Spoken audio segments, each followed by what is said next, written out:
Trump impeachment, insurrection incitement charge a monstrous lie. Donald Trump's insurrection incitement charge is a monstrous lie, defense lawyers said as they presented evidence in the U.S. Senate.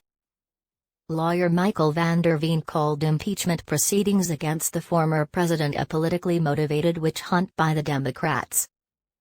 Mr. Trump is accused of causing riots in the Capitol on 6 January which left 5 people dead. He denies the charge. Most Republicans have indicated they will not vote to convict Mr. Trump. The defense team took less than 4 of its 16 hours, trying to move the impeachment trial to a speedy end. After this, senators were given 4 hours to ask questions of the two sides. Earlier, they sat through 2 days of minute-by-minute accounts featuring video and audio footage, as Democratic prosecutors sought to show that Donald Trump had a pattern of condoning violence, had done nothing on the day to prevent the riot, and had expressed no remorse. They argued that an acquittal could see a repeat attack on Congress.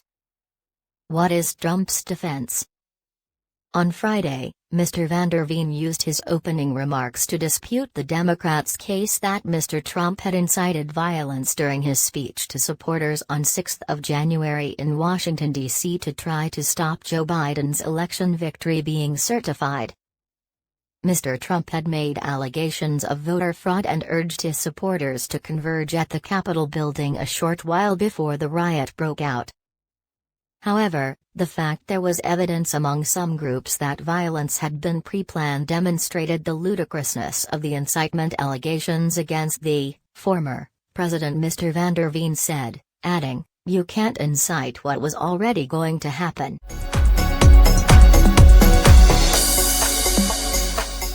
To claim that the president in any way wished, desired or encouraged lawless or violent behavior is a preposterous and monstrous lie.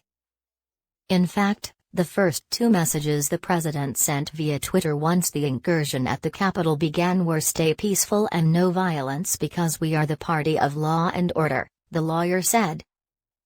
Telling the crowd they needed to fight like hell was simply political speech, Mr. van der Veen said. "Make no mistake," he told the senators, "this is an effort to smear, censor and cancel not just President Trump, but the 75 million Americans who voted for him." In the past, numerous other candidates for president have used many of the same processes to pursue their own election challenges, Mr. van der Veen said, before showing a montage of clips from 2017 when Democrats objected to the election results that gave Mr. Trump his victory. On day 4 of Donald Trump's impeachment trial, it was the turn of the defense to make its case. Earlier this week, Mr. Trump's legal team asserted that the entire impeachment trial was unconstitutional and a violation of the former president's due process rights. They lost that argument, so now they had to set about defending the former president on the merits of the case. All in all, it took Trump's lawyers just over 3 hours to present their arguments, a far cry from the 13 hours the impeachment managers took to lay out their prosecution. For the defense, less could be more, as it already seems clear that enough Republicans will stick by the former president to assure a not guilty verdict. Read more from Anthony about key takeaways from defense case. What has been the Democrats' case? The Democrats had presented new video footage of the riots on both Wednesday and Thursday, taking senators step by step through the events of the day of the riot. The impeachment managers hoped the graphic shots of violent rioters, fleeing lawmakers and crushed police would bolster their case that Mr. Trump had incited the riot. House Prosecutor Joe Negus made the case that Mr. Trump was not just some guy making a controversial speech, he was a president addressing supporters who were poised for violence, and he struck a match. Representative Jamie Raskin said, "My dear colleagues, is there any political leader in this room who believes that if he's ever allowed by the Senate to get back into the Oval Office, Donald Trump would stop inciting violence to get his way?" Congressman Ted Lieu said, "Impeachment, conviction and disqualification from office is not just about the past. It's about the future. It's making sure that no future official, no future president does the same exact thing. What happens next?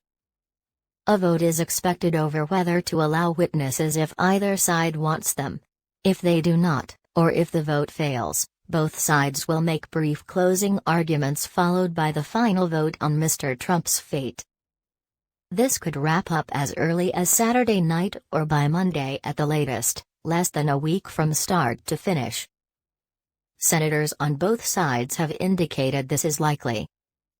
A two-thirds majority is required to convict Donald Trump in the 100-seat Senate, which is split 50-50 between Republicans and Democrats. At least 17 members of Mr. Trump's party would need to vote against him, and although 6 have shown some movement that way, none of the others have, with many staunchly rejecting the accusation. Several Republicans have said they do not believe an ex-president should be impeached, although ahead of the trial a Senate vote rejected that position. If Mr. Trump were convicted, the Senate could then vote to bar him from holding elected office again.